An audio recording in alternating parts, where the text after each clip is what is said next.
Welcome to the Food, Agriculture, Research, and Manufacturing Food Processing Accelerator, also known as the FARM.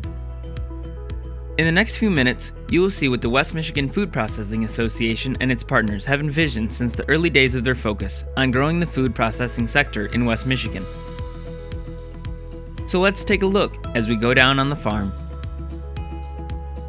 Situated on the campus of Muskegon Community College, the farm is seen as integral for growing the food processing sector in the region as an entrepreneurial building block.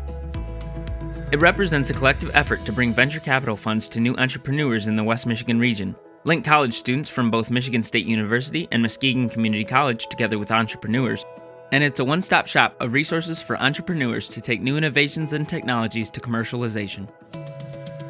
Upon entering the farm, you will find 8,000 square feet of flexible manufacturing space for commercial-grade fruit and vegetable processing. The facility complies with all U.S. Department of Agriculture and Food and Drug Administration food-grade processing requirements. Among the facility's features are loading docks, refrigeration and freezers, energy efficiency, and wastewater handling. The farm can accommodate up to 3 tenants, with each expected to furnish their specific processing equipment during the time they occupy the facility. In time, our goal and hope is for each tenant to eventually reach a point in their growth when they can move to their own facility. Being on the campus of Muskegon Community College, with its affiliation with Michigan State University's Food Processing Certificate and degree programs, will ensure the facility will contribute to research, education, and economic development in the West Michigan region. It will also have space for the MSU Mobile Processing Lab. The lab mirrors what students will see in the industry once they graduate, but on a smaller scale. The lab will also be used to introduce high school students to food processing as a potential career. The farm was a vision shared by many from concept to completion, with the state of Michigan providing major support right from the beginning.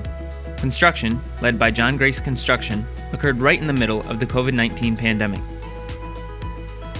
While this challenge delayed the start, construction was completed by the end of 2020, and today is viewed not only as a new addition to West Michigan's food processing infrastructure, but is in position to be on the front line should another pandemic situation strike the United States in the future. When most people think of a farm, they picture a red barn and land where crops grow. But in West Michigan, when we think of farm, we see the Food, Agriculture, Research, and Manufacturing Accelerator, where food processors grow